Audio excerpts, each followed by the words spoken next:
तो आज हम लोग pair of linear equation in two variable है ना, यानी पढ़ेंगे। एनसीईआरटी का ये है चैप्टर है ना, चैप्टर नंबर ये 3rd है। इसमें हम लोग को सबसे पहले जो है ना फॉर्म याद करना होगा, है ना।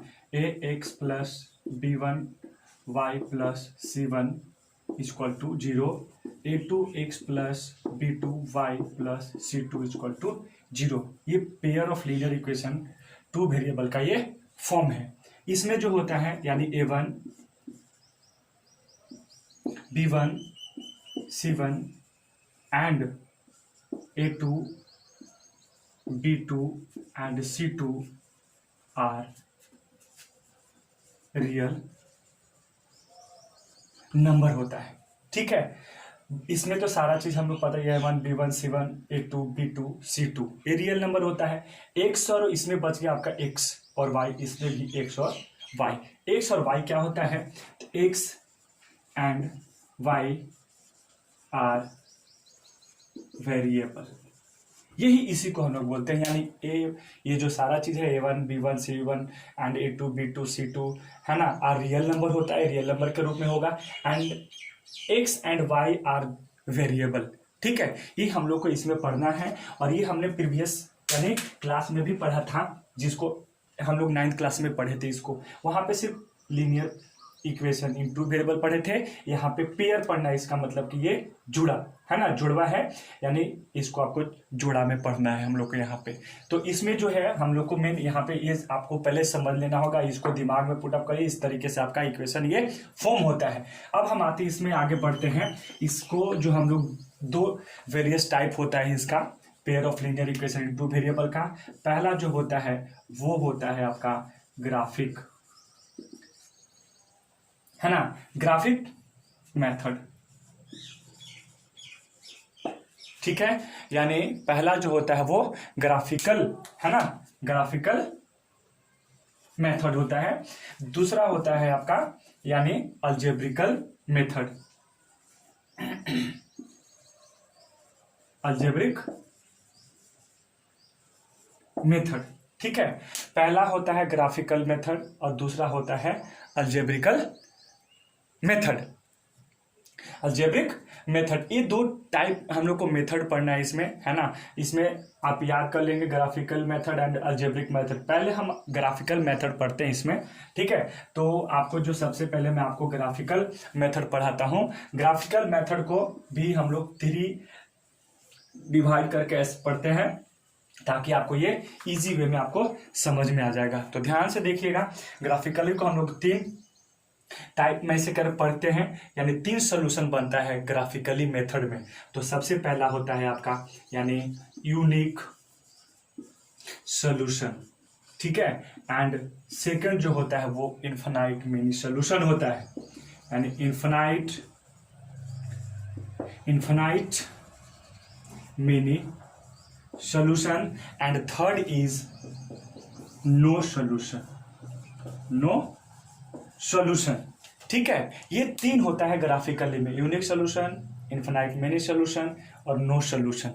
अब इसको हम लोग 1 बाय 1 करके इसमें हम लोग समझते हैं। ठीक है, तो पहला जो है मैं आपको कंडीशन बताता हूं। कंडीशन A1 बाय में A2 not equal to B1 by B2, ये होता है आपका कंडीशन। ठीक है, यानी जिसको हम लोग यानी सिचुएशन भी बोलते हैं, यानी रेशियो का सिचुएशन। इस तरीके से इसको हम लोग जो है यानी कंसिस्टेंट भी बोलते हैं। इसी को हम लोग कंसिस्टेंट बोलते हैं, कंसिस्टेंट भी बोलते हैं इसको। उसके बाद यूनिक सोल्यूशन जब ग्राफिकली पढ़ते हैं तो हमको ये सब मेन तो ये सारा चीज ठीक है, लेकिन मेन तो हमको इस पे ग्राफ पे क्या बनना चाहिए, फिगर कैसा बनता है फिगर, ठीक है, वही मेन पढ़ना है हम लोग को। तो यूनिक सोल्यूशन का मतलब होता है यानी एक सोल्यूशन, है ना, यानी एक सोल्यूशन यानी सिर्फ एक इंटरसेक्ट लाइन बनेगा ये। ठीक है, तो आपका यहाँ पे जो है हमने पेयर ऑफ लीनियर इक्वेशन में पढ़े थे, तो 2 पढ़ना है हम लोग को लीनियर इक्वेशन, है ना। 2 बनेगा तो एक आपका ये बनेगा और दूसरा ये ग्राफ पेपर पे कट करेगा एक दूसरे को, है ना, जिसको हम लोग बोलते हैं इंटरसेक्ट लाइन। इंटरसेक्ट लाइन बोलते हैं। ये पहला हम लोग को पढ़ना है इसमें। दूसरा में है इन्फिनाइट मिनी सोल्यूशन। इसका हम लोग है ना सिचुएशन देखते हैं। तो सिचुएशन है आपका a1 बाई में a2 equal to b1 by में b2 equal to c1 by में c2। ये सिचुएशन है इसका, किसका? इन्फिनाइट मिनी सोल्यूशन का। उसके बाद इसको हम लोग बोलते क्या है, क्योंकि इसको भी कंसिस्टेंट बोलते हैं, तो इसको भी हम लोग कंसिस्टेंट ही बोलते हैं। मैं आपको अभी बताता हूं क्यों बोलते हैं इसको, है ना। इसको भी कंसिस्टेंट ही बोलते हैं, नेम है ना। इसको नेम बोल भी दिया, इन्फिनाइट मिनी सोल्यूशन को कंसिस्टेंट भी बोलते हैं। इसका सिचुएशन हमने बता दिया। इन्फिनाइट मिनी सोल्यूशन का ग्राफ पेपर पे लाइन कैसा बनेगा, मतलब ग्राफ कैसा होगा उसका। तो ये ग्राफ जो होगा ये इस तरीके से होगा। ये बना, एक और भी दूसरा लाइन, एक तो पहला लाइन बन गया, दूसरा लाइन भी इसी पे बन जाएगा, ठीक है। इसको हम लोग बोलते हैं कोइंसाइड लाइन बोलते हैं, कोइंसाइड लाइन बोलते हैं इसको, ठीक है। ये कोइंसाइड लाइन हो गया आपका इस तरीके से। अब हम लोग को मेन पढ़ना है यानी नो सॉल्यूशन, ठीक है। नो सॉल्यूशन में ये हमने बता दिया आपको कोइंसाइड लाइन होता है। ध्यान से एक बार देख लीजिएगा इसको, है ना। तो इन्फिनाइट मिनी सॉल्यूशन में कंसिस्टेंट कहलाता है a1 बाई में a2 b1 बाई में b2 equal to c1 by में c2। और इसका जो लाइन बनेगा ग्राफ पे, एक लाइन बनेगा, है ना, और फिर उसी पे दूसरा जो होगा आपका ग्राफ जो लीनियर होगा वो उसी पे बन जाएगा, जिसको हम लोग कोइंसाइड लाइन भी बोलते हैं, ठीक है। अब हम आते हैं नो सॉल्यूशन। नो सॉल्यूशन जो होता है वो आपका जो है, इसका सिचुएशन देखते हैं, यानी a1 बाई में a2 equal to b1 by में b2 not equal to c1 by c2। ये हो गया आपका सिचुएशन, ठीक है। सिचुएशन बना, उसके बाद इसको हम लोग क्या बोलते हैं, तो इसी को हम लोग इनकंसिस्टेंट बोलते हैं। क्या बोलते हैं इसको, यानी इनकंसिस्टेंट बोलते हैं।